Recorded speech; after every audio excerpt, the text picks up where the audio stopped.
players traveling from across the world. One final game to find out who our 100 players are for tomorrow's $1.5 million final. Game 4 coming in, a northwest to southeast bus approach, and already at the top you have people dropping over the water. You're gonna have looks like Junk Junction might be a little busier than usual. I would expect players to stretch Wailing Woods, Risky Reels, Flush and Greasy probably pretty often in a situation like this, especially competitive players. They know that targeting the outside zone is important, but Tyler's, if he's looking to put a record elimination count up this game, going for 11 or more, he's got to jump into the heat, and I think that's exactly the plan. Going to Salty smack dab almost in the center of the map, looking to see if he can pick up a couple early eliminations. Going to hit the tree house, it looks like. 3 chests possible. No, he flies past, going to the house at the end of the street there. This is actually my exact skin loadout. Number 2 pencil. Like he bypassed a weapon, gets the pump action shotgun and an LMG instead, which is an excellent loadout up close against whoever's in the roof above him. And now it's kind of the time to choose when to engage. Whoever's up there, you better look out. Oh, he's great. He's got minis. He's going to fight this right away. Middle treehouse, and I believe the player who landed on Tyler's actually built up and out towards a sniper tower, trying to avoid that engagement. Ashton getting engagement over here at the hotel. Got to hit those shots. 1 left, and he couldn't secure it. Rogue's Double O Flower gets his first elimination. Only 14 HP left. Here's Ecstatic over towards Double L's. Ooh. Eliminating Ectic. In the stairwell, players will take advantage of that. Fourth like party now. Everybody, there's a party going on here, and everybody wants a piece of these elims. These early ones count big time, especially if it's could potentially be a player's first point. Well, there goes half of Double L's. Editing his way in. Tempo sees. I almost expected a shotgun shot trying to snipe an elimination there. Marsh in the feed taking a little boat out. Stick the General getting elimination on Bumboy, while these players are still untilted. The C4, almost. There it is. Tempo at 5 HP, and the shot from Ryan Rex gets Tempo eliminated. I think Tempo's still got to be proud of his performance tonight, though, especially from earlier on. Sheesh, that's an awkward spot for Godvat as King BO2 just beams him there with that little health. But then, unfortunately for King BO2, you see, I think that was Blind pushing blind on it, right? Back here, Senrio back in Pleasant Park, going for the revolver shot, misses, but doesn't even matter. Get the sound cues, people will hear it, and actually maybe not. He was still smacking materials on the way in. Joker and Tame might have caught him off guard. He's going for this, and he has no idea just how much health Posey has. Posey's. Oh, the third party, the snipe, 162 meter. Maybe even a method of shield checking, see if his opponent is weak enough that under 100. There it is. Turns around as Nikiski dropping down, but the third party coming in. The shots from the hill on Tilted, which is exactly what Nikiski was looking at pushing towards. Nikiski, Divine's teammate, eliminated there, and Sloss has 2 elims. This was King against Blind. Blind just drops on in, and 2 quick crits from that tack shotgun will send him home. Here's Tyler's from last game, promised 11 elims in that interview. Still at 0, but still, it doesn't matter for him. He had the perfect performance in game 3. 53 players left. The circle's about to close. We're going to see where people are going to have to move next, and it's basically centered in the previous storm. So everybody's about the same distance, equidistant from the outside edge. Nobody has too much pressure, but there is under 2 minutes. You got to start making moves before too long, because you want to get into these circles early. Competitive players, they're going to try and gatekeep, and if you're outside of the circle, oh, fade! Baited. Tyler's goes down, 0 eliminations. Heavy shotgun, man. Heavy shotgun. The highest damage output of any shotgun. That heavy when it hits a crit headshot, and it shows it right there. That was Tyler was running in with 142 HP. Kev is popping the Chug Jug, hands off the keyboard, just hoping it even has time to use it. It's on the far west side too. You see the map there in a top-down view of the area that Kev's getting that the Chug Jug off on. 2 players already engaging each other, and it looks like someone is trying to hunt Kev down. The audio cue from that Chug Jug could be very revealing. Players like General, you see that he's pyramiding on top of his own ramp to block a pyramid attempt from his opponent. Maybe even a trap player. Gets the shotgun shut off. Looks like 80 shield damage, which means he knows his opponent still has some shield left. You didn't hear the audio cue. It's Yo-Yo, keep it up, a player we've seen in previous summer skirmishes. Puts on a good show, but cannot clutch. Gets dropped down. General drops the platform out from underneath him. Yo-Yo falls in and gets shotgunned. He's trying to move quick to drop down. There you go. This was that fight we missed earlier on when Crypto picked up the legendary double barrel shotgun. 1, 2. The nice little swap to the pistol. That rare pistol is quite good when the bullets connect. Here's Kyle over on in crates just above retail. Looking for whatever he can get. The epic assault rifle, quite good. Absolutely shreds, and the drum gun as well. Swapping between 2 spray weapons. You see all the builds coming on in, denying any bit of high ground he can. Now he'll try to match the build himself. Follows it on up. Joshua just below. Definitely a health advantage here for Kyle. Seems like he's having trouble spotting exactly where he is.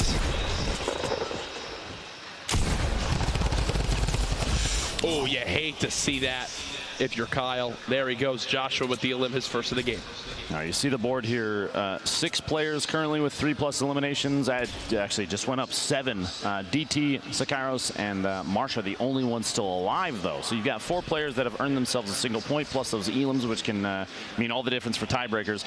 We still have 3 alive that can keep pushing the elimination count, go for more points. Only 2 more eliminations separate them from 2 points, and that we've seen the last 2 days has been enough to push them into Monday's grand finals. Diabolic. Falling down this hill. Look at the zone at his back. Time is against him as he's going to have to move on in. Knows there's one player in this broken house. Speedy peaks. Nearly gets a haircut there from the player. He's going to keep on moving. Keep placing these walls. Damage yet either. 100 still. In the feed, Blind goes down to Rex. And Blind this game did not have enough elims to get a point. Not high enough rank to get a point, so no points from this game for Blind. As previously we were watching Joshua versus opponent on the backside of the wall here. We were hoping, I guarantee you, Kyle was beating himself up. There's a level of inaccuracy there. The spray from the SMG just didn't connect enough. His tracking was not very good in that fight, and that's what cost him the grenades. Sakairos trying to outbuild it, trying to stay alive. Not many mats left to his name. 3 limbs so far, so 1 point earned, but now he's getting shot from multiple areas, down to 5 HP. I think the end is near here, Lupo. If he clutches this, no.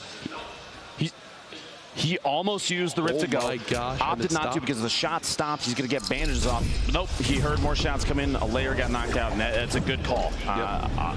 I'm actually extremely impressed at the hesitation on using the rip to go because he was trying to hold on to that. It's such a powerful item to have late game. You can reset an engagement that you are at a big disadvantage in by just getting up on top of everybody. But he has to take advantage, box himself in, and I'm going to be honest with you, this is an extremely obvious location. Those walls don't belong. I mean, they don't belong to the.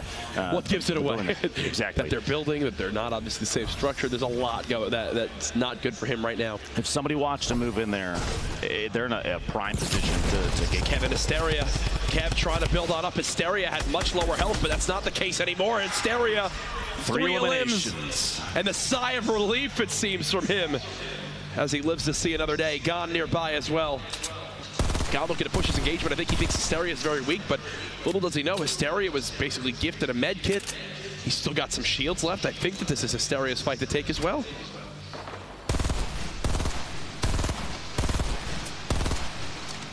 Applying pressure in a situation like this, especially when you have somebody very close to the edge of a mountain. Hysteria can't back out of this easily unless he goes for elevation as well. You see the push now coming from Gone, knowing full well that he's got his opponent in a tougher spot just by applying pressure previously.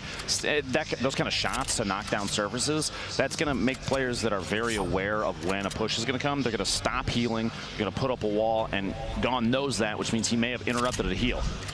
The aggression, it's absolutely the perfect time, but Hysteria going for a play there, trying to get him on YouTube and jumping up above the bounce pad to get elevation. A great play. 41 damage, no shield remaining. He's going to go for it. Another one, the shot's midair and gets the elimination on Gone.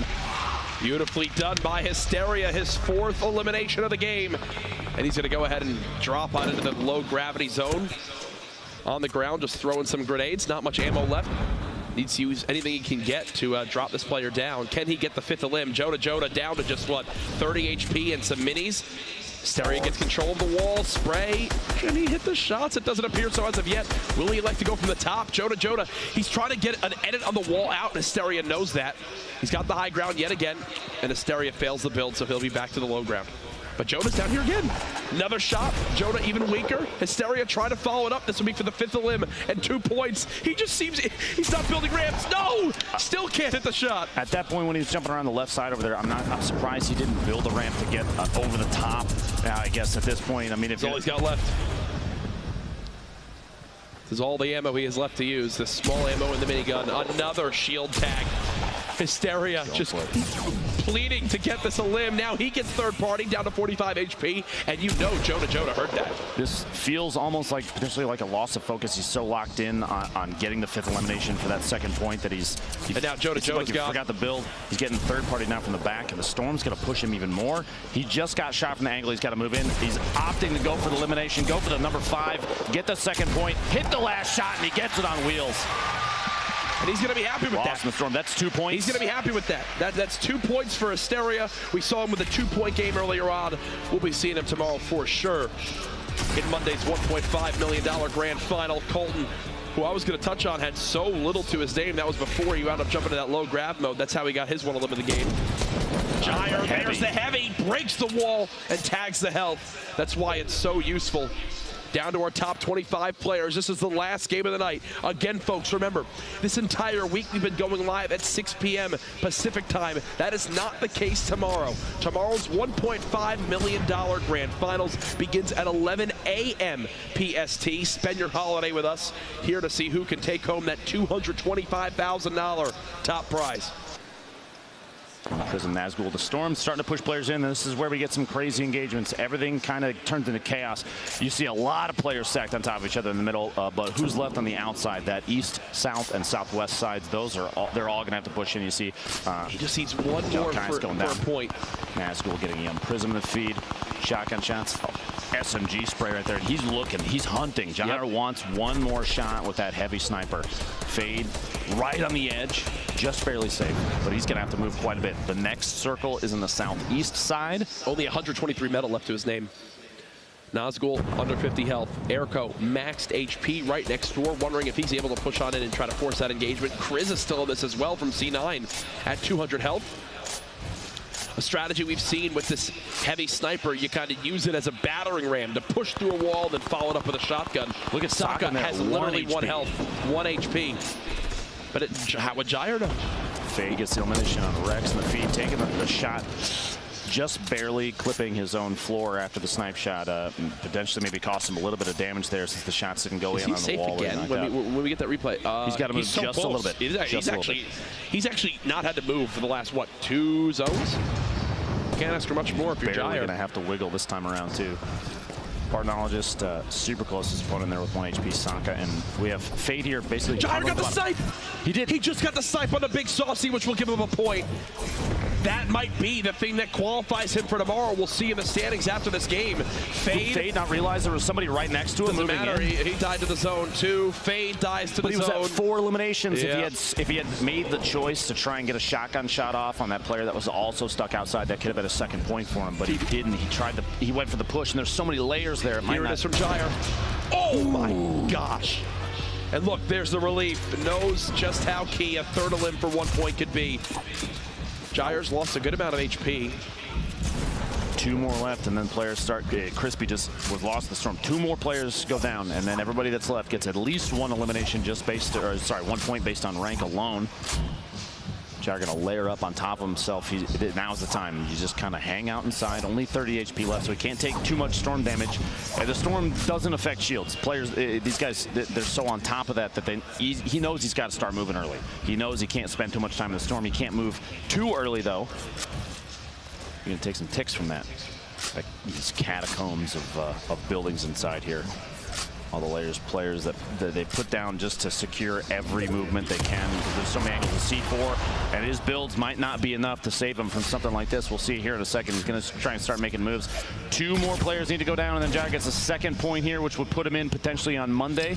He knows this too. He actually, I thought he got pulled into the rift to go too.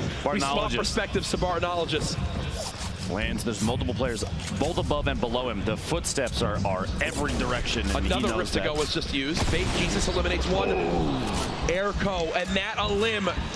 Gyre gets elimed in 11th place, so he doesn't earn the extra point. That gives everybody that's still alive a single point, though. Barnologist just watched somebody drop down. I'm surprised he didn't peek over the corner and try and go for a shot. That shotgun. But he's waiting inside, secures himself inside a little base. Airco, Vape Jesus getting multiple eliminations of feed. Frizz takes Airco out. Ponzi all eliminated. Geomok's had a quiet day so far, but this is his opportunity. A victory royale, 2 more limbs. Either of this could really just fly him up these leaderboards to join Tempo and Tifu, who we're expecting to see tomorrow. Barnologist with his second elim of the game. 5 players left. It all comes down to this for some of these players. The launch pad to resecure the high ground. Barnologist starts to play the low ground now as well. Looks like that's Tempo Vape Jesus who's dropping down. 3 players left. Barnologist with another elim to knock out JP2 from LG. This gives Vape Jesus 3 points based on being 3rd place and having 3 Same elims. with Barnologist. Excellent games for both of them. Barnologist gets the drop in and the trap for the elim. The last 1v1, that trap might come in big, depending on the angle. Oh! Goes up, Jamok dodges it, trying to peek up over the top. This corner right here could be it. He's got to watch this trap on the other side of the wall. Drops on down, the quick tag, shotgun in hand. Him around the corner. Geomok with the victory. He knows that might have been all the difference. Dodges the trap twice and gets the final limb for the victory royale.